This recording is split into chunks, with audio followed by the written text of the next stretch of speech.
옛사람에게 말한 바 살인하지 말라. 누구든지 살인하면 심판을 받게 되리라 하였다는 것을 너희가 들었으나 나는 너희에게 이르노니 형제에게 노하는 자마다 심판을 받게 되고 형제를 대하여 나가라 하는 자는 공회에 잡혀가게 되고 미련한 놈이라 하는 자는 지옥불에 들어가게 되리라. 그러므로 예물을 제단에 드리려다가 거기서 내 형제에게 원망을 들을 만한 일이 있는 것이 생각나거든 예물을 제단 앞에 두고 먼저 가서 형제와 화목하고 그 후에 와서 예물을 드리라. 나를 고발하는 자와 함께 길에 있을 때에 급히 사화하라. 그 고발하는 자가 너를 재판관에게 내어주고 재판관이 옥리에게 내어주어 옥에 가둘까 염려하라. 진실로 네게 이르노니 네가 한 푼이라도 남김이 없이 다 갚기 전에는 결코 거기서 나오지 못하리라. 27절 또 간음하지 말라 하였다는 것을 너희가 들었으나 나는 너희에게 이르노니 음욕을 품고 여자를 보는 자마다 마음에 이미 간음하였느니라. 만일 내 오른 눈이 너로 실족하게 하거든 빼어 내버리라. 내 백체 중 하나가 없어지고 온 몸이 지옥에 던져지지 않는 것이 유익하며 또한 만일 내 오른손이 너로 실족하게 하거든 찍어 내버리라. 네 백체 중 하나가 없어지고 온 몸이 지옥에 던져지지 않는 것이 유익하니라. 또 일러스되 누구든지 아내를 버리려거든 이혼 증서를 줄 것이라 하였으나 나는 너에게 이르노니 누구든지 음행한 이유 없이 아내를 버리면 이는 그로 간음하게 하며 또 누구든지 버림받은 여자에게 장가드는 자도 간음함이니라. 하나님의 말씀입니다. 하나님께 감사합니다. 사람이 짧은 인생을 삽니다. 그 인생을 다 살고 나면 언제 어떻게 다가올지 모르는 마지막 날을 당하게 될 것입니다. 그리고 나면 무슨 일을 겪게 될까요? 심판입니다. 서기관과 바리새인은 어리석게도 그 심판 날에 천국에 하나님께서 받아주시고 또 기쁨 가운데 살아가는 그 천국에 들어갈 만한 합당한 의를 자신들이 이루었다, 또 이룬다고 생각했습니다. 그러나 그것은 매우 잘못된 일이요. 심지어는 예수 그리스도의 복음에 어긋나는 일입니다. 천국에 들어가기 합당한 의란 것은 두 가지를 생각할 수 있는데 하나는 객관적인 측면이요. 하나는 우리의 내면적 측면입니다. 주관적이죠. 첫 번째는 예수 그리스도의 의뿐입니다. 예수 그리스도의 의로 말미암아 하나님 나라에 들어갈 수가 있습니다. 온전케 하시는 예수 그리스도의 의뿐입니다. 두 번째는 주관적이고 내면적으로 예수 그리스도로 말미암아 구원의 은혜를 받은 성도가 하나님께 감사함으로 순종하여 드리는 의입니다. 오늘 본문에서는 우리는 이러한 의, 즉 구원의 은혜를 받아 예수 그리스도로 말미암아 거룩한 하나님의 백성이 된 성도가 하나님께 감사함으로 올려드리는 거룩한 산제사, 그 기쁨의 순전한 의가 실제로 어떤 것인지를 예를 통해서 교훈을 살펴보게 됩니다. 오늘 살피는 예는 공통적으로 적용되는 원리 아래 있습니다. 그 원리는 하나님께서 인정하시는 의라는 것은 외적인 것에 그치지 않고 내면을 보시는 것이기 때문에 자신의 중심이 하나님의 사랑에 감사하여 주 앞에 나아가는 하나님 뜻에 순종하는 사랑의 실천이어야 된다. 그것이 원리적으로 마음에 작용하지 아니하면 어떤 경건의 모양을 띤 종교적 열심과 의의가 천국에서 하나님께서 인정하실 만한, 기뻐하실 만한 선한 의가 되지 못한다라는 것을 우리에게 교훈합니다. 그렇기 때문에 22절에서 우리 보듯이 실제로 살인하지는 않았다 하더라도 형제에게 노하거나 형제를 나가라 하는 것이나 미련한 놈이라 하는 것은 살인하지 말라는 계명을 불순종한 것임을 말씀하십니다. 비록 손으로 사람을 죽이지는 않았을지라도 형제에게 노하는 감정적인 폭력이나 나가라, 뇌도 없는 머리도 없는 천치다, 빈머리구나, 천치 바보 등등 매우 건방지며 교만한 말, 멸시의 말로 함부로 말하는 것. 그런 언어 폭력, 이 역시 살인과 같은 똑같은 폭력적 죄요. 지옥불에 들어가기에 합당한 형벌을 받을 심각하고 무거운 죄라는 사실을 알려줍니다. 왜 그러겠습니까? 살인하지 말라는 계명이 외적으로 살인하지 않았다는 사실만으로 충분하지 않은 까닭은 무엇일까요? 살인하지 않는, 실제적으로 살인을 범하지 않은 것과 형제를 노한 것과의 죄의 차이가 없다는 말인가요? 죄의 정도의 차이는 있습니다. 선행에 하나님이 기뻐하시는 차이가 있듯 죄도 성질상 무거운 죄와 또 가벼운 죄가 있을 수 있습니다. 그러나 공통적으로 모든 죄는 하나님 앞에서 범한 무거운 심각한 죄라는 사실은 동일합니다. 아무리 사소한 죄도 하나님께 대하여 범한 죄는 역시 죄사함이 없이는 영원한 형벌에 던져질 죄라는 것은 똑같은 성질을 갖기 때문입니다. 왜 외적으로 살해하지 않았다는 사실만으로 충분하지 않은가? 그것은 그 계명을 주신 하나님이 어떠한 분이신가를 생각해 보면 이해할 수 있습니다. 하나님은 거룩하시고 사랑과 자비가 풍성하십니다. 그 하나님께서 살인하지 말라 하실 때 그것은 자신의 이익을 위하여 남을 해치는 살인이 하나님 자신 그분의 성품에 어긋나는 것이므로 살인을 금하십니다. 다시 말하면 자신을 위하여 남을 해치는 것은 사랑의 원리에 근본적으로 어긋나는 것입니다. 그렇기 때문에 그것은 또한 공의에 어긋납니다. 사람은 자신의 행동을 정당화하는 법, 살인도 그만한 이유가 있다, 그런 식으로 자신을 합리화하고자 합니다. 당신들도 내처지와 같았다고 생각해 보시오. 그러면 당신이라도 살인하지 않았겠소? 라고 핑계를 둘러댑니다. 하지만 하나님은 오늘의 말씀을 통해서 그와 같은 핑계가 성립되지 않는 사실을 분명히 지적하십니다. 예수님께서 보시는 통해 말씀하신 내용은 하나님께서 보신 것은 마음입니다.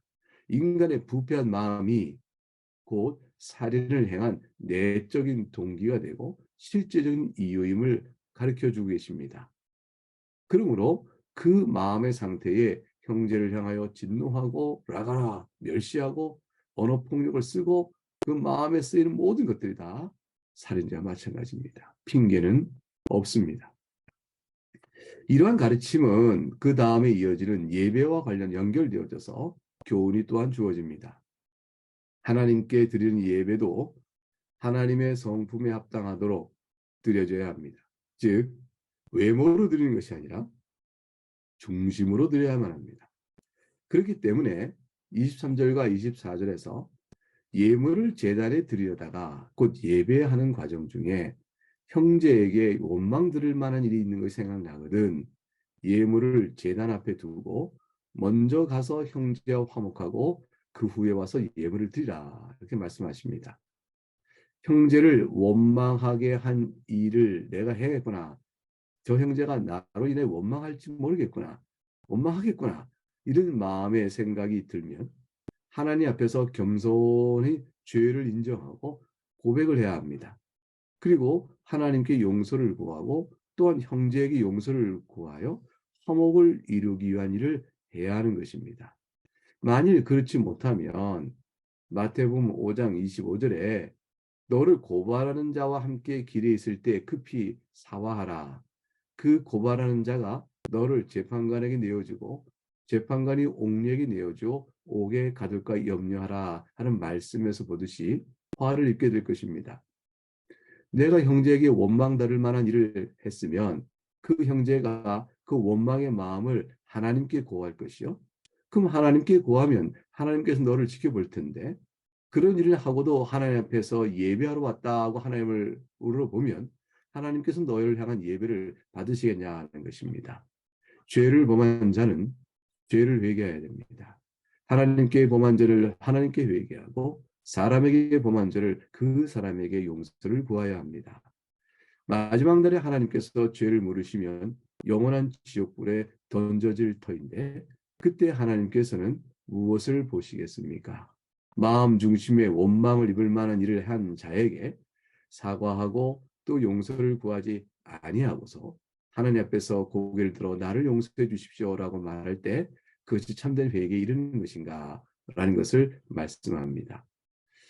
26절에 진실로 너에게 이르노니 네가 한 푼이라도 남김없이 다 갚기 전에는 결코 거기서 나오지 못하리라. 예수 그리스도를 믿어 구원의 의를 용서를 받은 사람에게 있어서 마음에는 자신을 값없이 용서하시는 하나님의 사랑에 반응하여 감사함으로 또한 이와 같은 일들이 내 안에서 이루어져야 하는 것입니다. 용서를 하고 용서를 구하는 일. 그것은 성도가 마땅히 구원받은 자로서 가져야 될 내면적 상태라 할 것입니다. 결국 이와 같은 일들은 앞서 봤던 팔복과 연결되어 갑니다. 8가지 복을 말씀드린 바처럼 하나님 나라의 백성, 곧 구원을 받은 사람의 영적 특성을 가진 자라면 어떠할 것인가 하는 것을 잘 보여줍니다. 이것을 우리에게 적용하면 어떨까요? 우리는 예배를 받으시는 하나님 성품, 곧 거룩하시어 죄를 미워하시고 의로써 심판하시며 또한 사랑과 긍휼과 인내로서 오래 참고 허물을 덮고 죄를 용서하시는 하나님, 그 사랑에 어긋나는 모든 일체의 행위와 마음씀을 공의로 볼 때 죄라 물으시는 것이죠.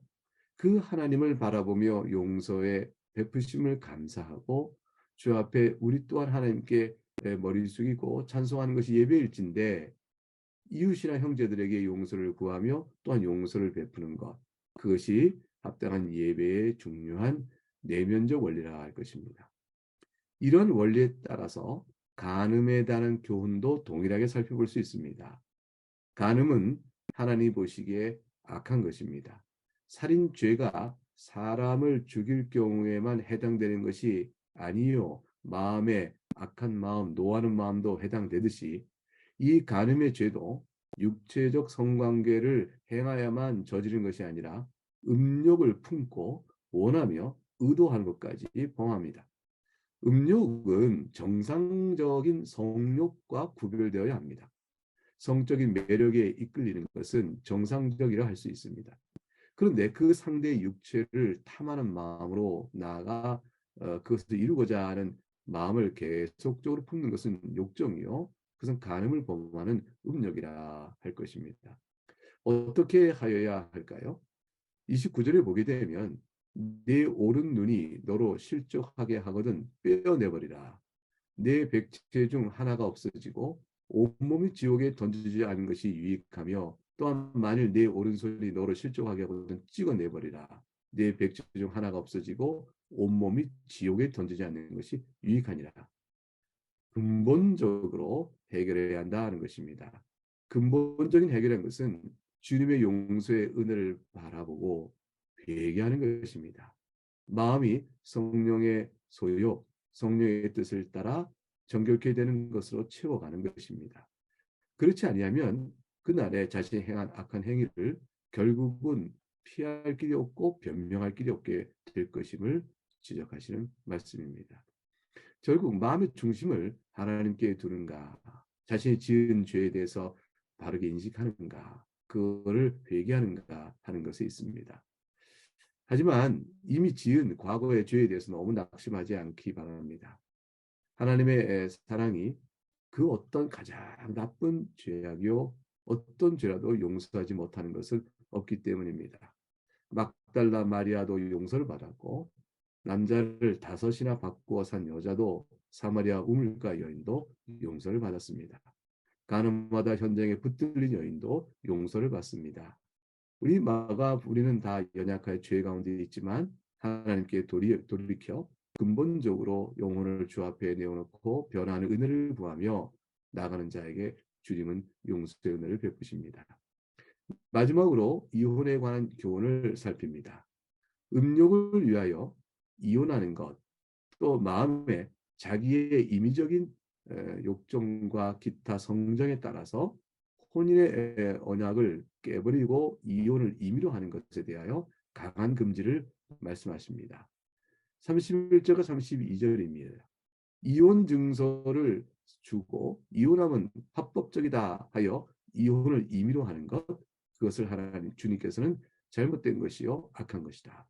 그렇게 음행한 이유 없이 그 이혼 증서를 내어주고 임의로 이혼을 해버리는 사람은 그 아내로 하여금 간음하게 하며 또 자신 또한 그런 버림받은 여자 혹은 누구라도 그런 여자에게 장가든 것도 간음을 함이니 사회적으로 매우 악을 행하게 되는 것이요 주님이 기뻐하지 않으신다라는 사실 말씀하시죠.